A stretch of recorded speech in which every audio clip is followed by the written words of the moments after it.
하나님의 말씀을 함께 보시겠습니다. 구약성경 창세기 4장 2절에서 8절까지입니다.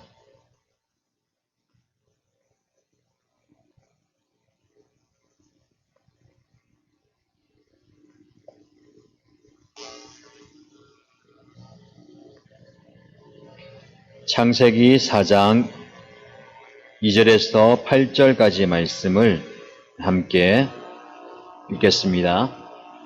하와는 또 가인의 아우 아벨을 낳았다. 아벨은 양을 치는 목자가 되고 가인은 밭을 가는 농부가 되었다. 세월이 지난 뒤에 가인은 땅에서 거둔 곡식을 주님께 제물로 바치고 아벨은 양떼 가운데서 맛배의 기름기를 바쳤다. 주님께서 아벨과 그가 바친 제물은 반기셨으나 가인과 그가 바친 제물은 반기지 않으셨다. 그래서 가인은 몹시 화가 나서 얼굴빛이 달라졌다. 주님께서 가인에게 말씀하셨다. 어찌하여 내가 화를 내느냐? 얼굴빛이 달라지는 까닭이 무엇이냐? 내가 올바른 일을 하였다면 어찌하여 얼굴빛이 달라지느냐? 내가 올바르지 못한 일을 하였으니 죄가 너의 문에 도사리고 앉아서 너를 지배하려고 한다. 너는 그 죄를 잘 다스려야 한다. 가인이 아우 아벨에게 말하였다. 우리 들로 나가자. 그들이 들에 있을 때에 가인이 그의 아우 아벨을 쳐 죽였다. 아멘. 6월 한 달 동안 수요일 저녁에 예배의 초기화라는 주제로 말씀을 함께 살펴보고 있습니다. 오늘이 그 주제의 마지막 날입니다. 오늘 본문의 말씀을 중심으로 두 예배자라는 제목으로 함께 은혜를 받고자 합니다. 오늘 우리가 읽은 본문의 말씀을 보시면 아담의 두 아들 가인과 아벨이 하나님께 예배를 드리는 장면이 나옵니다. 아마 이들은 아버지인 아담과 어머니 하와를 통해서 하나님께 제사 드리는 방법이라든지 모든 것들을 보고 배웠겠죠. 하나님께서 태초에 이 세상을 만드시고 아담과 하와와 함께 지냈던 그 세상, 그에 대한 삶 자체가 예배였습니다. 따로 예배를 구별해서 드리는 것이 아니라 거기에서 숨을 쉬고 먹고 생활하는 모든 것들이 예배였죠.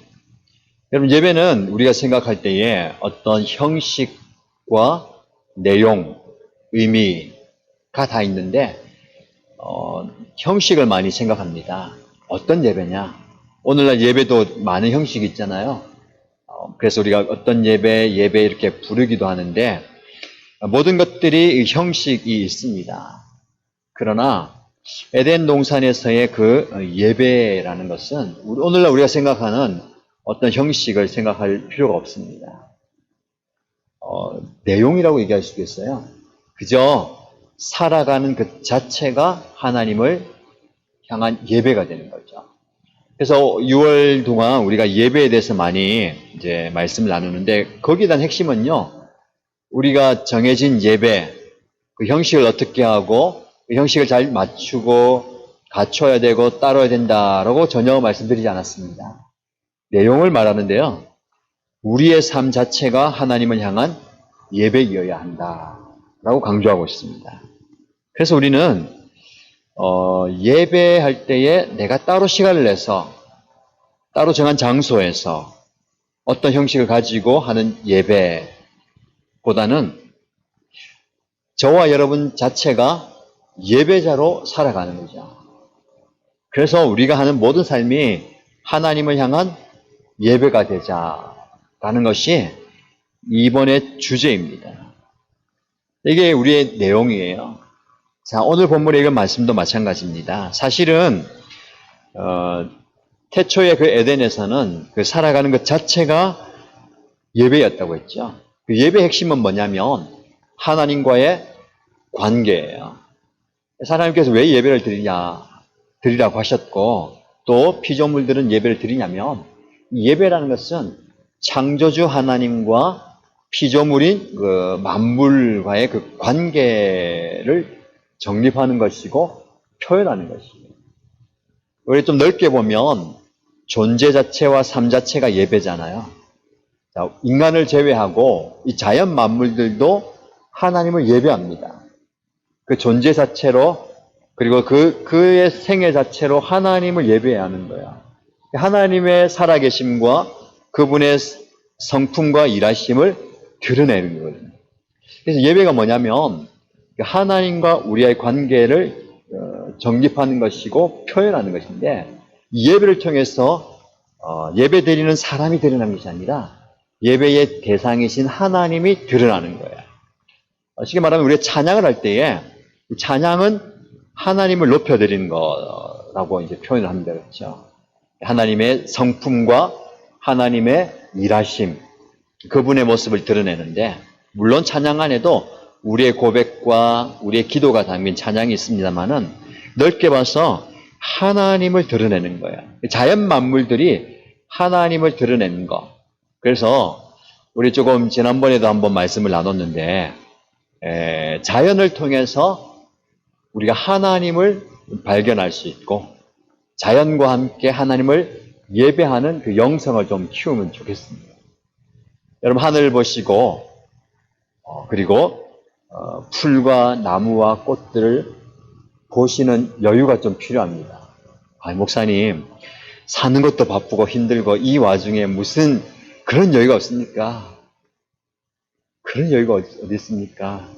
지금 모두가 다 힘들어하고 어려워하는데 그런 여유가 어디 있습니까? 라고 말씀을 하시는데, 그 여유라는 게 편안해지면 좀 할 일을 다 해놓고 내가 조금 나중에 좀 상황이 좋아지면 여유를 가질게요. 절대 그렇지 않습니다. 우리의 상황은요, 좋아질 틈이 없습니다. 여유로워질 수가 없어요. 여유로워졌다는 것 자체가 안 좋은 거예요. 좋은 게 아닙니다. 그렇죠? 우리는 분주하게 또 치열하게 또 강렬하게 살아가는 거예요. 이게 인간뿐만 아니라 이 세상도 마찬가지예요. 여러분 풀 한 포기가 그냥 자라고 사라지는 게 아니거든요. 이 치열합니다. 제가 이제 자연에 대해서 이제 관심을 의도적으로 이제 많이 가지려고 하기도 하고 눈에 들어오기도 하는데, 꽃 한 송이가 눈에 들어오고요. 네. 그리고 날아다니는 나비와 새소리가 들리고 보이고 하잖아요. 네. 우리 교회 마당이 이제 아스팔트로 돼 있어요. 아스팔트도 있고 뒤에 놀이터도 있고 여기 이제 흙도 있고 밭도 있고 한데, 여러분 잡초가 자라잖아요. 그 잡초를요 열심히 뽑습니다. 저는 잘 안 뽑는데요, 우리 담임 목사님 사모님 열심히 잡초를 뽑아요. 풀 안 뽑으면 어떻게 됩니까? 정말 허리춤만큼 자라거든요. 뽑아요. 제가 말씀 치열한 이 풀 한 포기도요 자기 생명을 유지하기 치열합니다. 눈에 띄면 뽑히거든요. 밟히거든요. 치열하게 살아요. 그 와중에 보면 꽃도 있고 여러 가지도 있잖아요. 근데 이 아스팔트가 딱 깨진 부분인데 아주 작아요. 동전보다 더 작은 틈이 있는데 거기에서 풀이 자라요. 대단한 거예요. 근데 이 풀이 얼마나 크게 자라냐면 이 안에서 꽉 차가지고 길게 자라거든요. 결국 어떻게 됩니까? 이게 또 뽑든지 꺾든지 하거든요. 이 생명이라는 게 그거거든요. 그래서 꽃이나 자연 모든 것들이 자기의 존재와 그 삶을 통해서 하나님을 예배합니다. 꽃이 활짝 피는 거 그저 인간이 보기에 좋다, 향을 맡으면서 좋다가 아니라 하나님을, 자기를 창조해 준 하나님을 향해서 피워내는 거고, 새들이 지저귀고 나비가 날아다니고 하는 그 모든 것들도 하나님을 향한 예배의 몸짓입니다. 그런데 우리 인간만은 그렇게 안 살아요. 사실은 우리가 그렇게 창조되었거든요. 그래서 에덴 동산에서 아담과 하와가 창조되고 살아가는 것은 하나님과의 그 관계 속에서 아름다운 예배를 이어가는 것이거든요. 그런데 죄로 인해서 이 모든 것들이 깨어져 버렸어요. 완전히 어긋났어요. 하나님께서 만드신 의도와 목적과 뜻을 우리가 저버린 거예요. 일방적으로 저버렸습니다. 그래서 어떻게 됩니까? 더 이상 그 에덴에서 살 수가 없습니다. 쫓겨나요. 그래서 이 에덴 동산에 다시는 못 들어가도록, 그렇죠? 천사가 불의 검을 들고 지킵니다. 다시 돌아갈 수가 없습니다. 생명나무의 길로 돌아갈 수가 없어요. 그런데 하나님께서는요, 우리를 그래도 사랑하셔서 생명나무의 길로 돌아갈 수 없어도 은혜의 길을 내어주셨어요. 하나님께서 은혜의 길을 내어주셨어요. 우리 인간의 인류의 역사는 처절하게 하나님을 배반하고 자기의 길로 가고 싶은 그 인간과 끊임없이 은혜의 길을 매번 보여주시는, 그리고 보내주시는 하나님의 그 사랑, 이게 우리 인류의 역사입니다. 우리 개인의 삶도 마찬가지입니다. 지금도 하나님은 저와 여러분에게 이 은혜의 길을 내어주십니다. 구체적으로 말씀드리면 오늘 저와 여러분들이 이 은혜의 자리에 어쨌든 오셨잖아요. 어떤 마음을 가지고, 그리고 어떤 의도를 가지고, 어떤 감동을 가지고 오셨든 발걸음을 옮겨서 이곳에 오셨다는 것은 하나님의 인도하심을 하셨다는 것을 믿으시기 바랍니다. 하나님께서는요, 어쨌든 저와 여러분에게 은혜를 부어주시려고 기회를 만드시고 상황도 열어주시고 하는 거예요. 그래서 우리가 그것을 잘 깨닫고 붙들어야 됩니다. 놓치면 안 돼요. 이것이 하나님께서 나에게 주시는 은혜의 기회구나, 은혜의 자리구나, 은혜의 방편이구나 하면서 붙들어야 되는 거예요. 근데 우리가 은혜의 길을 생각하면 굉장히 좋은 것, 내가 기대하는 것, 내가 바라보는 참 긍정적인 것들을 많이 생각하는데 반드시 그렇지 않아요. 하나님의 은혜는 그냥 오는 게 아니라 십자가와 고난의 길을 통과하면서 은혜를 주시는 거예요. 이게 신앙의 신비고, 이게 신앙의 어려운 부분입니다. 그렇죠? 굉장히 좋은 것, 쉽게 말해서 내가 예수님을 믿는데 하나님을 예배하고 하나님을 위해 살려고 내가 이렇게 발버둥 치는데 왜 이렇게 힘드냐 그거예요. 왜 이렇게 어렵냐 그거예요. 왜 이렇게 길이 가시밭길이고 자갈밭길이고 넘어지고 상처나고 힘드냐 그겁니다. 우리가 생각하는 그 은혜는 좋은 것만 생각합니다. 평안한 것, 평탄한 것, 그저 큰 근심 없는 것, 그것만 생각하는데 그것이 은혜가 아닐 수 있다는 것이죠. 그 와중에 힘든 가운데서도 하나님과의 그 관계를 깊이 할 수 있다면 이게 은혜입니다. 그래서 여러분 지금 처한 상황이 어떻습니까? 무엇이, 어떤 상황이, 어떤 마음과 어떤 갈망이 이 은혜의 자리로 오게 했습니까? 어려움일 수도 있고요. 상처일 수도 있고, 아픔일 수도 있고, 연약함일 수도 있습니다. 때로는 하나님을 향한 갈증과 갈망일 수도 있습니다. 그게 그 은혜의 부르심이에요. 은혜의 자리로 불렀다는 거예요. 그래서 여러분, 그 이끌림이 있다는 것에 대해 감사하시고, 하나님께서 그 무언가를 통해서 은혜를 주신다는 것에 대해서 감사하시고, 사실 이게 없으면 좋겠어요. 내 인생에 이것만 없으면 진짜 나는 참 살만 난다. 나 좀 살 텐데, 나 좀 숨을 쉴 텐데, 이거 없으면 잘 될 것 같은데, 그러나 이것이 나를 기도의 자리에 오게 하고, 이것이 나를 말씀의 자리에 엎드리게 하고, 이것이 나를 하나님을 찾는 그 갈망의 자리로 오게 만든다는 거예요. 이게 있기 때문에 저와 여러분들이 다 이게 있을 것 같아요. 다 표현하지 못하고요. 누구에게 말하지 못해요. 근데 마음 깊은 곳에 있기 때문에 이건 진짜 내가 말해서 해결되는 것도 아니고 누가 도와준다고 해서 해결되는 것도 아니고 진짜 이거는 하나님만 해결해 주셔야 되는 이것이 나를 하나님의 은혜의 자리로 불러주신 거예요. 이 예배의 자리가 이 갈망을 또 체험받고 또 하나님을 만나는 그런 복된 자리가 되기를 주님의 이름으로 축복합니다. 자, 본문으로 들어가면요. 두 예배자가 나옵니다. 아담과 하와의 두 아들 가인과 아벨이죠. 하나님께 예배를 드렸습니다. 두 사람이 예배를 드렸기 때문에 두 예배자고 표현하지 않아요. 예배를 드린 그 결과가 전혀 달랐기 때문에 두 예배자라고 제가 표현합니다. 자, 오늘 본문의 말씀 창세기 4장 3절에서 5절 말씀을 다시 한번 보겠습니다. 자, 말씀을 한번 함께 읽어보겠습니다. 3절에서 5절입니다. 세월이 지난 뒤에 가인은 땅에서 거둔 곡식을 주님께 제물로 바치고 아벨은 양떼 가운데서 맛배의 기름기를 바쳤다. 주님께서 아벨과 그가 바친 제물은 반기셨으나 가인과 그가 바친 제물은 반기지 않으셨다. 그래서 가인은 몹시 화가 나서 얼굴빛이 달라졌다. 아멘. 여러분, 가인과 아벨이 이제 제사를 드리고 예배를 드려요.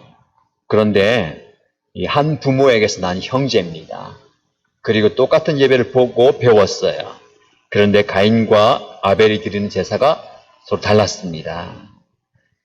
여러분, 같은 교실에서 배워도 이 학생들이 수준이 다르고 결과가 다르잖아요. 같은 목사님 아래서 같은 교회에서 신앙생활을 해도 또 달라요. 신앙의 양상과 수준과 모습이 다 달라요. 때로는 전혀 다른 신앙의 길을 걸어가기도 합니다. 가인은 결과적으로 예배에 실패했어요. 아벨은 예배에 성공했습니다. 여러분, 예배에도 성공과 실패가 있을까요?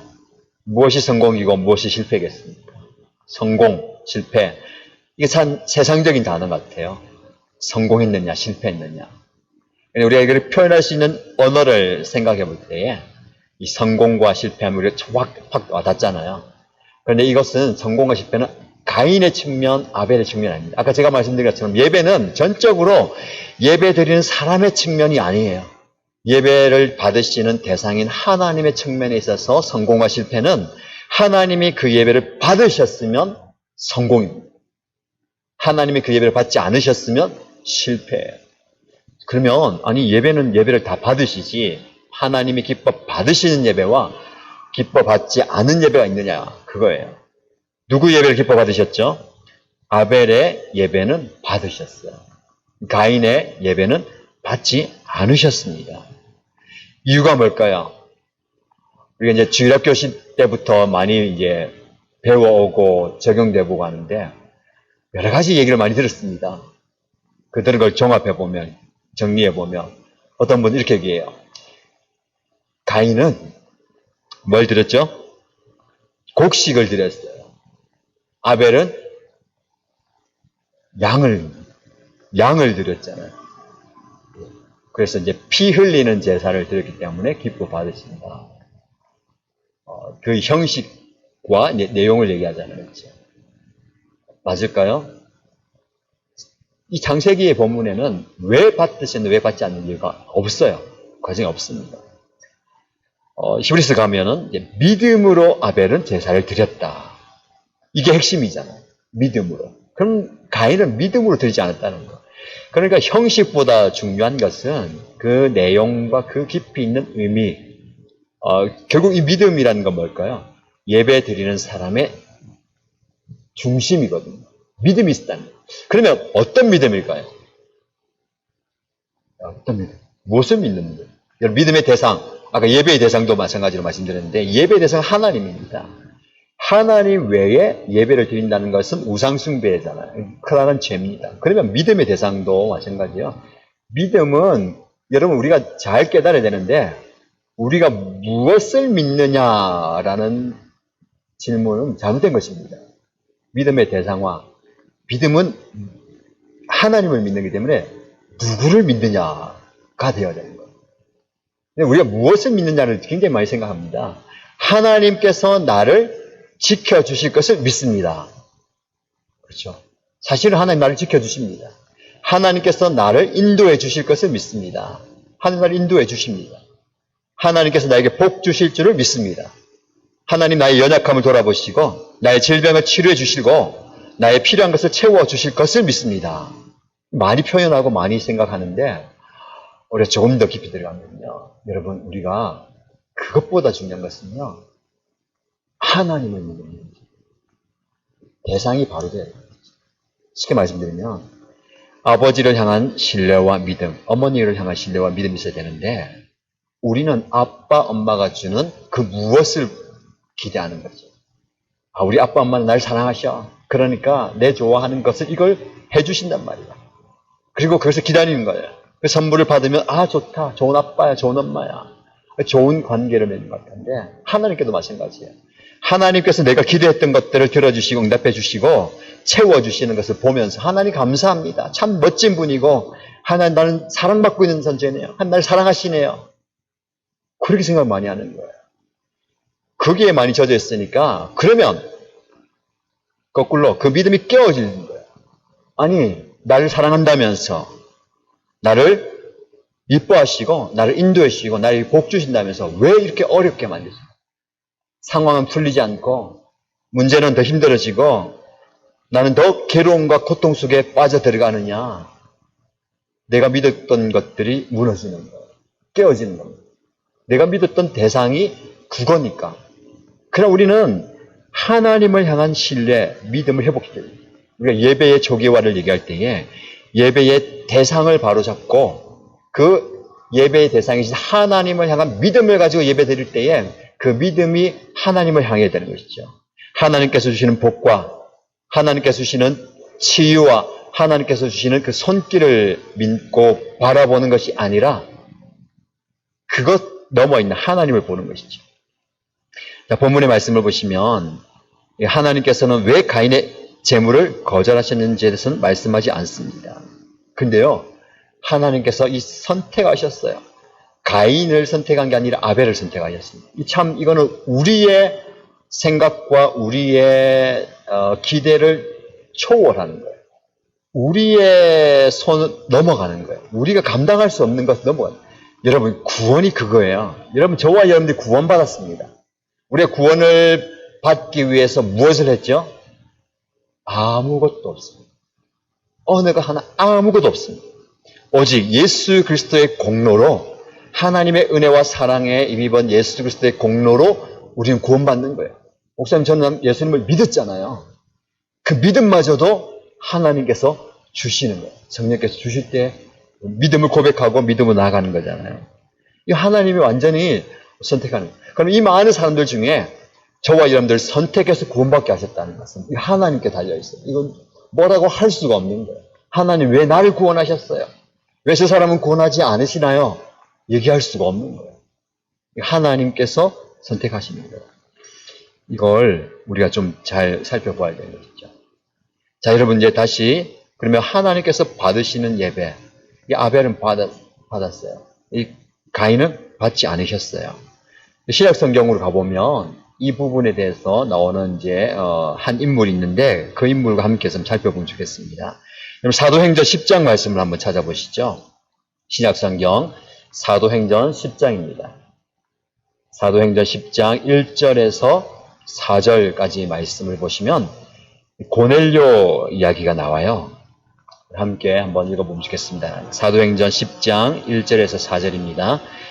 가이사랴에 고넬료라는 사람이 있었는데 그는 이탈리아 부대라는 로마 군대의 백부장이었다. 그는 경건한 사람으로 온 가족과 더불어 하나님을 두려워하며 유대 백성에게 자선을 많이 베풀며 늘 하나님께 기도하는 사람이었다. 어느 날 오후 3시쯤에 그는 환상 가운데서 하나님의 천사를 똑똑히 보았다. 그가 보니 천사가 자기에게로 들어와서 고넬료야 하고 말을 하는 것이었다. 고넬료가 천사를 주시하여 보고 두려워서 물었다.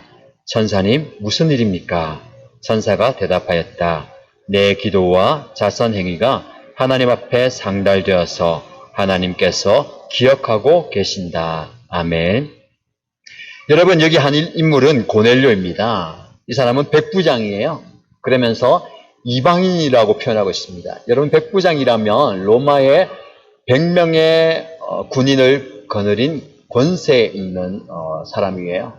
재력도 있고 권력도 있는 사람입니다. 그러나 유대인의 측면에 있을 때에 아무리 그가 백부장이어도 이방인이라면 하나님의 구원의 측면에 있어서는 저리 이제 밀어놓는 부분이 있잖아요. 그러나 이 성경은 그를 뭐라고 표현하냐면 경건한 사람이고 온 가족과 더불어 하나님을 두려워하고 그리고 유대 백성들에게 자선을 많이 베풀고 늘 하나님께 기도하는 사람이었다. 쉽게 말하면 예배하는 사람이었다라고 얘기하고 있어요. 하나님을 두려워하면서 예배하는 사람이었다. 그런데 그가 환상 가운데 천사를 보게 되는데 천사와 이야기를 하잖아요. 천사가 고넬료야 하고 부르고 무슨 일입니까 하니까 너의 기도와 너가 하는 자선 행위가 하나님 앞에 상달되었다. 그리고 하나님께서 기억하신다. 여러분 이게 하나님께서 기뻐 받으시는 예배의 모습입니다. 우리가 기도를 누구나 다 해요. 찬양도 합니다. 예배도 하는데 하나님께 상달되는 하나님께서 기뻐 받으시는 하나님께서 기억하실 만한 그 예배가 되어야 되는 거죠. 이게 중요합니다. 무엇이 중요하냐면 예배의 대상이신 하나님께서 받으신다. 이게 중요한 것이죠. 여러분 가인이 예배에 실패했다는 것은 하나님께서 가인의 예배를 기뻐하지 않았다라는 뜻입니다. 저와 여러분에게 중요한 것은 예배를 드렸느냐, 어떻게 드렸느냐, 얼마나 드렸느냐가 아니라 어떤 예배를 드리더라도 하나님께서 기뻐 받으시느냐. 그러면 여러분 이제 질문이 나오잖아요. 하나님 어떤 예배를 기뻐 받으실까요? 어떤 예배를 기뻐 받으실까? 이 가인의 예배는 하나님께서 받지 않으시고 아벨의 예배는 받으셨잖아요. 왜 받으셨을까? 왜 받지 않으시고 왜 받으셨느냐? 그 이후의 결과를 보면서 우리가 유추해 볼 수가 있습니다. 여러분 우리가 선물을 할 때 선물을 주고받잖아요. 선물의 그 크기는 그 선물의 이제 의미라고 하죠. 의미가 담기는데 관계에 따라서 달라집니다. 아주 깊은 관계고 사랑하는 관계가 좋은 관계면 선물이 이제 좋아지고 이제 커지잖아요. 오늘 저희 이제 작은 딸이 아빠 뭐 살 게 있는데 결제 좀 해달래요. 요즘에요 인터넷 쇼핑을 많이 하는데 이게 초등학생들도 이제 그걸 보고 하들 네가 뭐 살 게 있냐 필요하면 아빠 사주고만 사주는데 아빠 네가 좋은 걸 봤는데 아빠 이거 한번 봐봐. 보니까 하트 목걸이가 있는 조그만 목걸이가 있는데 아빠 이게 1,000원인데 이게 맞아요? 물어보더라고요. 8,900원 하는 걸 89% 세일해가지고 1,000원에 판대요. 내가 보고 1,000원에 받아. 이거 왜 필요한다니까. 아빠 내 친한 친구 2명 있는데 그 친구들 선물하고 나도 해가지고 3명이 살 거야. 1,000원에 판대요. 내가 깜짝 놀랐어요. 1,000원짜리 물건을 판다는 게 놀랬고 그걸 또 찾아오는 이 딸을 보고 놀래가지고 3개를 이제 보고 그 마음이 기타가 자기 하는 게 아니라 친한 친구 함께 이제 나눠주고 싶다. 그래, 내가 결제해 줄게. 해가지고 인터넷 쇼핑몰 그걸 가는데 그 이제 아이들하고 뭐 여성 뭐 파는 그런데 제가 또 그걸 한다고 또 회원 가입을 하고 뭐 자꾸 하는데요. 그걸 하면서도 시간도 뺏기지만 이 마음이 흐뭇한 거예요. 선물 주고 한다니까. 이제 1,000원을 가지고 그 사실은 이제 더 좋은 이제 물건은 이제 썩 좋은 건 아니겠지만 그 친구에게 주는 의미가 있잖아요. 그래가지고 하는데 3개 샀는데 택배비가 3,000원이 들어요. 결국 2,000원 쪽을 사는 거잖아요. 그래서 제가 주문을 이제 보니까 골드가 있고 흰색이 있던데 자기는 골드를 하고 있대요. 골드를 3개 주문하면서 흰색을 하나 주문하면서 이제 언니도 하나 줘라 하고 언니 주문하고 다시 주셨는데 큰딸이 나중에 아빠 나는 그거 안 해요. 다른 거 할 거예요. 아니 그러면은 어떡하냐. 그러면 내가 그러면 엄마 선물 줘라. 그러니까 애가 카톡을 준 게 아니 선물 줘도 그렇지 1,000원짜리를 엄마 준다고 이렇게 하는 거예요. 야 돈이 중요한 게 아니고 그 의미가 중요한 거 아니겠냐. 의미를 담아서 주면 돈보다 더 의미가 있는 거다. 그러니까 알았어요 하고 하는데 그래서 이제 오늘 이제 배송을 이제 한다 하더라고요. 그래서 애가 학교 마치고 와서 아빠 왔어요 하니까 안 오는데 하니까 아니 당일 배송이라고 적혀 있던데 하니까 얘는 당일 배송이 그날 시키면 그걸 받는지 안 하는 거예요. 당일 배송이란 오늘 시키면 오늘 보내서 내일 오는 거란다. 그러니까 그때까지 기다리는 거예요. 이미 선물이라는 게 가격이 중요한 거 아니에요, 사실은. 그 의미를 담아서, 내 마음을 담아서 주는 거잖아요. 1,000원짜리 그 하트 목걸이 주면서, 이 범사 받는 사람이 이제 입장에서, 그러면 이제 생각을, 이거 딱 받자마자, 이거 얼마야? 그거 8,900원인데 1,000원이야. 뭐 이러면 어떻게 됩니까? 이거 나 1,000짜리 안 해. 이러지 않잖아요. 그렇죠? 그 의미를 받는 거잖아요. 이건 이제 친구 사이 주고받는 거예요. 근데 이제 선물도 주고받을 때에 거부할 수도 있어요. 예를 들면은, 제가 여러분에게 하트 목걸이를 사가지고 주는 거예요. 이런 받으면 됩니까? 안 됩니까? 안 되는 거 안 됩니다. 목걸이 탐이나도 받으면 안 되는 거예요. 이게 뭐냐면 이 관계거든요. 관계. 중요한 게 뭐냐면 그 관계입니다. 예배도 마찬가지예요. 예배를 하나님께 드릴 때에 중요한 게 그 관계예요. 예배를 받을 때에 이 관계에 따라서 하나님이 받느냐 받지 않느냐. 예배 하나님의 백성들이 하나님을 사랑하는 마음으로 하나님을 옆에들 때 하나님께서 받으십니다. 하나님께 받지 않는다는 것은요, 그 관계가 아니라는 거예요. 관계가 깨어지는 거예요. 이게 중요합니다. 여러분, 우리가 신앙생활하기 때문에 우리의 삶은 영적인 부분과 따로 뗄 수가 없어요. 그렇죠? 영적인 부분. 그래서 예배가 무너지고 예배가 병들고 또 영적으로 병이 들면 우리의 삶의 기쁨이 사라집니다. 그래서 예배가 회복이 돼야 되는 거예요. 우리가 삶이 힘들고 괴롭고 어려워도 우리 안에 기쁨이 마음속에서부터 솟아나고 표현할 수 있는 건 예배가 성공할 때, 예배가 회복될 때 그래요. 왜냐하면 아까 말씀드린 것처럼 하나님과의 바른 관계가 되면 다른 것들이 무너지고 깨어지고 쓰러져도 내 안에 기쁨이 있을 수 있는 거예요. 이게 진짜 신앙생활 하는 것입니다. 그래서 우리가 단지 예배를 회복하자라는 게 성도들이 많이 안 오니까 아니 집에 있지 말고 와서 좀 예배 드리십시오. 와서 예배 자리에 좀 와서 기도하고 찬양하고 좀 하십시다. 그거 아닙니다. 여러분 삶의 자리에 어디에 있든지 하나님과의 그 관계가 회복돼야 돼요. 무엇이든지 주고 받을 수 있는 그 관계. 하나님께서 나는 너하고 이런 선물 주고 받을 사이가 아니야. 이러면 정말 비참한 거 아닙니까? 하나님께서 우리에게 부어주시고 우리도 하나님께서 드리는데 그게 되어야 되는 것이죠. 그래서 여러분 가인과 아벨의 이야기를 조금 더 깊이 들어가면요. 5절 6절 창세기 4장 5절 6절로 한번 보시겠습니다. 함께 읽겠습니다. 가인과 그가 바친 제물은 반기지 않으셨다. 그래서 가인은 몹시 화가 나서 얼굴빛이 달라졌다. 주님께서 가인에게 말씀하셨다. 어찌하여 네가 화를 내느냐? 얼굴빛이 달라지는 까닭이 무엇이냐? 여러분, 하나님께서 제사를 받지 않으시니까 가인이 어떻게 됩니까? 분노가 있는 거예요. 좌절하는 거예요. 그래서 어떻게 하면 결과적으로 동생을 죽입니다. 여러분, 이게 이해가 되십니까? 예배를 하나님 받지 않으시니까 화가 나서 동생을 죽였다. 결과적으로 그런 것 같은데, 여러분, 이것은 이미 내면 안에 이게 깔려 있는 거예요. 동생을 시기하고 미워하고 질투하고 삶이 무너져 있으니까 예배가 안 되는 겁니다. 그러니까 그 예배를 하나님 받지 않으시는 거예요. 그러니까 동생은 이제 죽이고 싶은 마음이 들었을 수도 있어요. 그러나 어떻게 합니까? 실행으로 옮겨서 죽여버리는 거예요. 그만큼 삶이 무너진 겁니다. 이미 예배 드리기 전에 그 삶이 무너지는 거예요.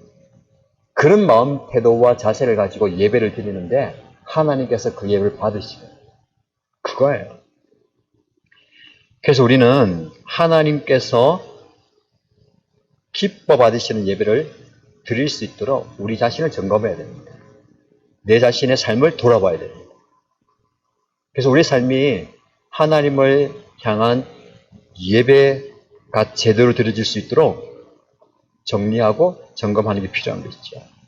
그래서 계속 이어지는 말씀, 창세기 4장 7절 말씀 보시면 네가 올바른 일을 하였다면 어찌하여 얼굴빛이 달라지느냐?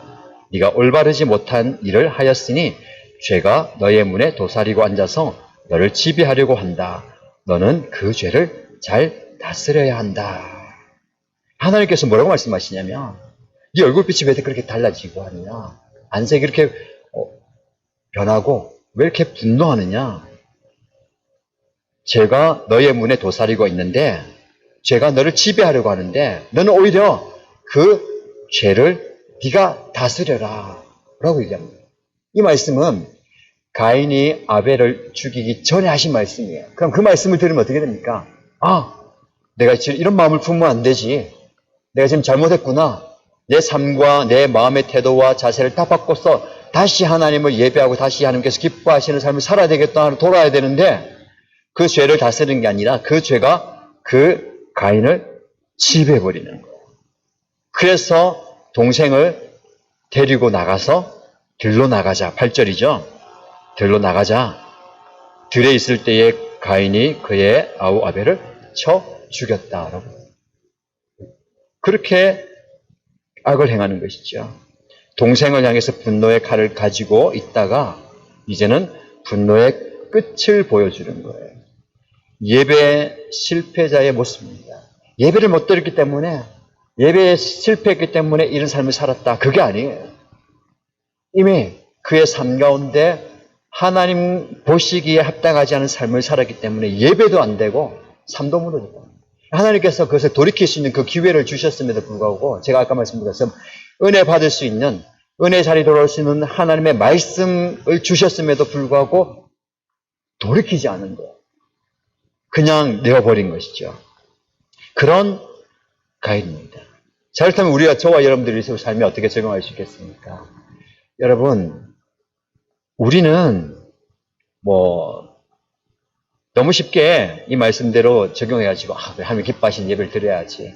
하나님께서 좋아하시는 예배를 드려야지. 날 삶을 바꿔야지. 그렇게 적용하지 마시고 사실은 하나님께서 이 가인과 아벨의 이야기뿐만 아니라 제가 하나님께서 선택하신다는 표현을 드렸는데 이건 하나님께서 전적으로 선택하신 것에 대해서 우리가 어떻게 반응하느냐가 문제인데요. 여러분, 삶은, 신앙은 우리의 반응이에요.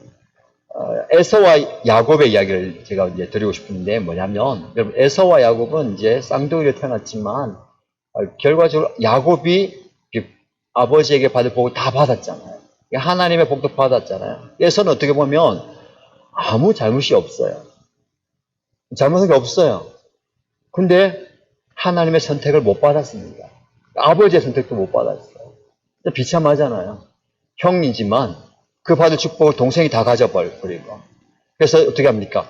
이 동생을 죽이려고 했어요. 가인처럼.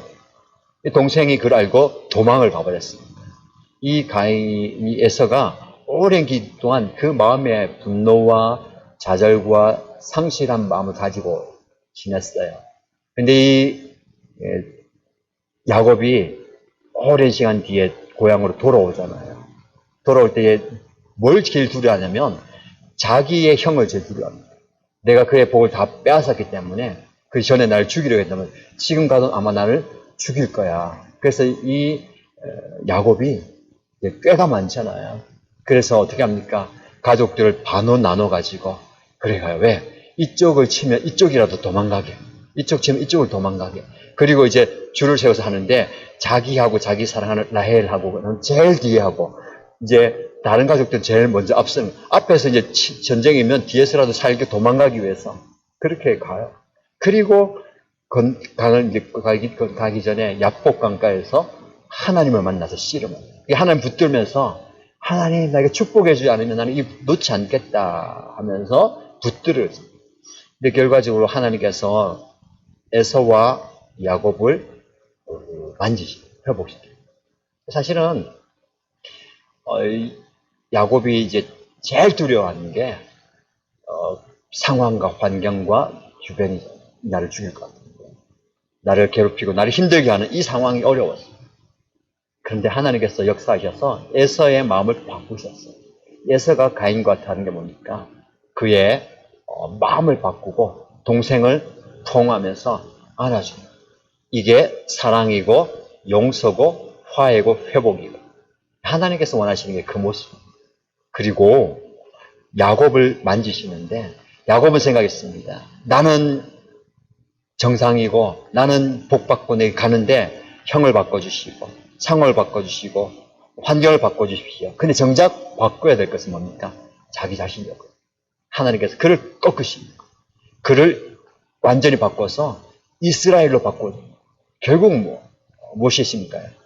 주변의 상황과 환경이 아니라 예배하는 예배자 내가 바뀌어야 돼. 내가 변화돼야 돼. 내가 하나님을 향한 그 마음이 회복되어야 되는 거죠.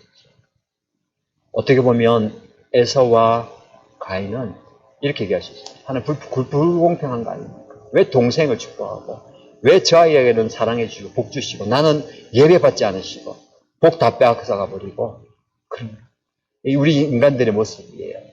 하나님은 그 하나님의 특별한 선택 안에 그렇게 우리를 주시는데 우리는 뭘 원하면 공평과 불공평을 이야기합니다. 우리 공평하신 하나님 할 때에 우리는 아직까지도 어린아이의 마음이 있어요. 여러분 아이에게 뭘 나눠줄 때에 어떻게 나눠주기로 하니까 애들은 똑같이 나눠주고 그러잖아요. 피자를 먹어도 반 똑같아야 되고 사탕을 줘도 하나하나 줘야 되고 3개가 있어요. 그러면 어떻게 합니까? 나는 하나 할게. 오빠 2개 줘. 이렇게 하는 동생은 정말 칭찬받아 못하는데 그렇게 합니까? 하나는 아무도 주지 말고 내 1개, 얘 1개 주세요. 이게 공평하다 생각해요. 하나님의 공평은 절대 그렇지 않습니다. 우리 하나님께서 그렇게 얘기해요. 하나님, 쟤는 저렇게 성공했는데 저 사람 저렇게 건강한데 저기는 저렇게 잘 되는데 나도 그렇게 해야지. 아니 나는 예수 믿는데 더 잘 돼야지요. 왜 안 됩니까? 이렇게 합니다. 여러분 이게 공평을 얘기합니다. 인간적인 공평이 하나님 그런 공평이 아닙니다. 그렇죠? 하나님은 각자에게 합당하고 정확한 은혜를 주시는 거예요. 우리가 같이 말씀드린 것처럼 난 좋은 것만 바라고 기쁜 것만 바라고 즐거운 것만 바라는데 왜 괴롭게 하시고 어렵게 하고 힘들게 하시는가? 하나님은 저와 여러분이 이 상황이 필요하기 때문에 이 상황을 만드시는 거예요. 왜 하필 나입니까? 왜 하필 우리 가정입니까? 왜 하필 이때입니까? 왜 하필 이런 방향입니까? 라고 얘기할 수 있습니다. 그러나 그 불평일 수도 있고 분노일 수도 있고 좌절일 수도 있고 실망일 수도 있고 부르짖음일 수도 있는 그게 하나님을 향한 은혜 받을 수 있는 하나님의 도움의 손길을 경험할 수 있는 도구가 되는 거예요. 이게 좀 어렵습니다. 인간적으로 볼 때. 우리 교회 안에도 우리 가족 안에도 우리 성도 안에도 그렇죠? 우리가 옆에서 보기만 해도 안타까울 만큼 힘든 가족들, 성도들이 참 많이 있습니다. 질병으로 인해서 사업 때문에 그리고 여러 가지 어려움 때문에 힘들어서 마음이 무너지고 정말 이게 어떻게 할 수가 없고요. 제발 이 시기를 좀 벗어났으면 좋겠다는 그런 분들을 보면 기도가 되고 더 간구하고 근데 이 목사님들도 계속 이제 그 기도 제목 나누고 할 때마다 상황이 이렇습니다. 이 제목 올라왔습니다. 기도하고 하지만 이제 좀 빨리 해결되면 참 좋을 텐데 길어지고 아니면 더 상황은 더 어려워지고 힘들어지는 보면서 안타까운 마음이 있습니다.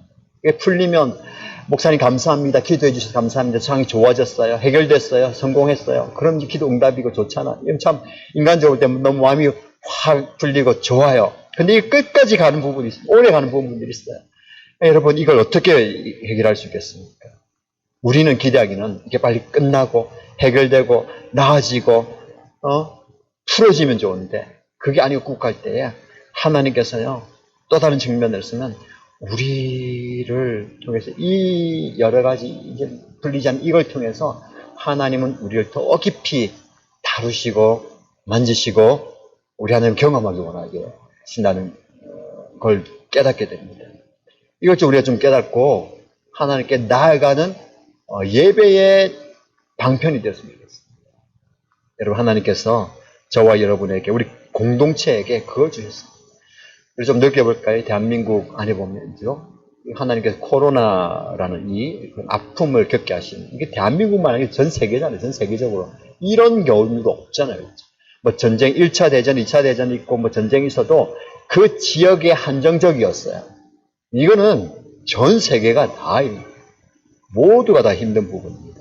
여러분, 이런 것 경험하면서, 무엇을 이제 적용할 수 있겠지만, 여러 가지 할 수 있겠지만, 결국은 뭐냐면, 다시 돌아가서 예배의 측면에서 하나님은 저와 여러분들을 예배의 자리, 은혜의 자리에 부르시는 도구로 사용하십니다.